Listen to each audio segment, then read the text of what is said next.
what was your life looking like when you qualified for Tokyo? Yeah, so that was kind of a crazy time. I was 16 in my sophomore year of high school. And actually going back the year before, 2019, I did the US had the combined invitational, which was like first US event, like trying out the Olympic format. And that was like one of my first adult competitions. I think I got invited from a past youth worlds result. And so I was probably like 5 feet flat and, 15, just turned 15 years old, competing against like Nathaniel and Sean Bailey and Zach Gallett and Drew. And it was like a crazy experience, but I ended up making finals at that event. And that was like a big turning point for me. That was like, whoa, I'd had a lot of success in youth, but adults still felt pretty far away. But to have a result in the open circuit was like, oh wow, maybe I kind of like lit up my eyes, and I was like, oh wow, maybe I can take this to the next step. And then a year later comes around, I'm at that stage, I'm like growing a lot, and so still not, by the time I was like qualifying, definitely not like fully grown, but like much more comfortable in my climbing. And then and qualified for that Pan American Championships, and then ended up winning. And it was very like a crazy time, being so young, being like in the middle of high school, and then going right into COVID. It's like what did that do to you? Like qualifying for the Olympics, the youngest climber to qualify for the games, and it's the first Olympics. You're 16 years old. What did that do to you? What was that like? Like, did it change you on some fundamental level? Like, I'm wondering, I'm trying to put myself there. I can't really imagine it, but I'm trying to. And I'm imagining like, that could have a huge impact on your identity, the way you think about yourself. Maybe it made you more confident. Maybe you struggled with all the pressure that came with that. Like maybe it's a mix of all those things. But yeah, what did that do to you to qualify for the Olympics that young? I think more than anything, it was just motivating so I had never done a World Cup before I qualified. I had barely even competed at the open level. And so going into it, I was just like, initially the goal was like, don't get last. Like, of course it also got, so at first when I had just qualified at Pan Ams, I was like, holy crap, I've never done a World Cup. The Olympics is in like 4 months. Like, this is crazy. And then I had that, once it got delayed and pushed back to 2021, then it was like, definitely the goal shifted from like not get last or do my best to like, let's see, let's see how well I can do, or let's see how the World Cups do when I finally get the chance to actually compete at the World Cup level. But I don't think that really changed me at all. I was slowly working my way up towards doing World Cups anyways. And so for me, the first Olympics was just kind of another World Cup, another like place to test myself. And also I was just very fortunate to get to have that first Olympic experience. Hey friends, I want to take a second to tell you about my new favorite climbing shoes. I fell in love with these this year. This is the Drone CS from Madrock.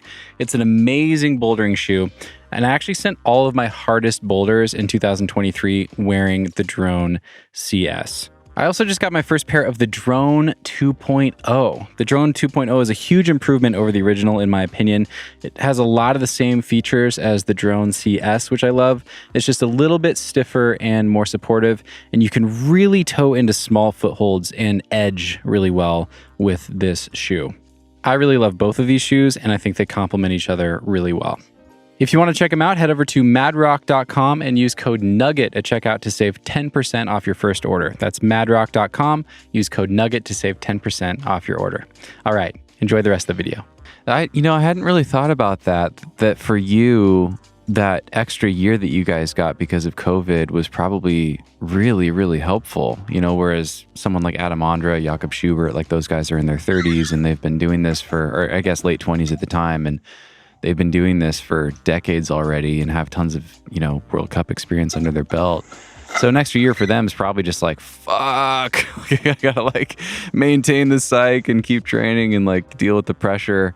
But for you, it's just like, oh wow, instead of kind of jumping into this thing into the deep end, you get to kind of take your time with it a little bit more and build that experience.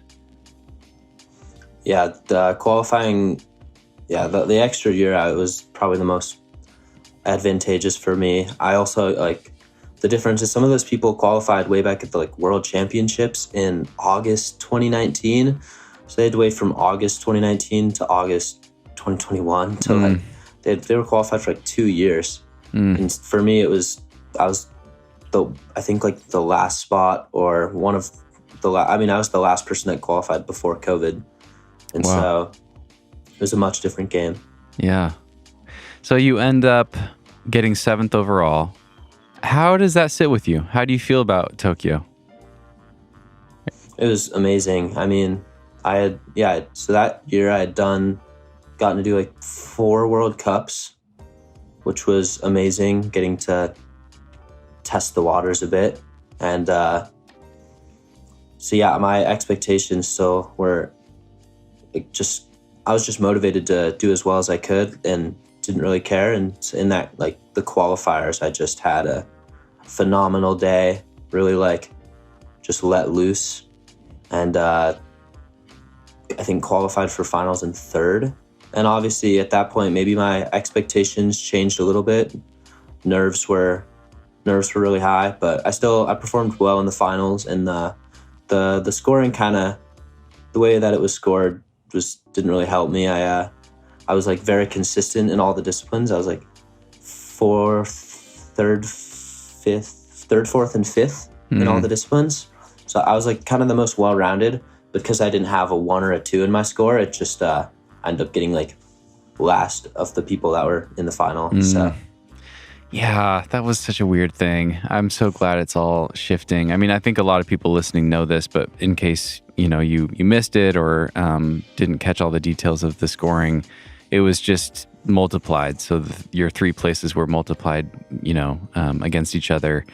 And so basically the strategy ended up, I don't think everyone knew this going into the games. Like no one really thought it through intentionally, but it ended up being way better to have like a first place in one discipline and not do as well in the other 2 than to do, pretty darn well in all 3. Cause yeah, 3rd, 4th, 5th, like you would think that you'd be on the podium or 4th or 5th overall.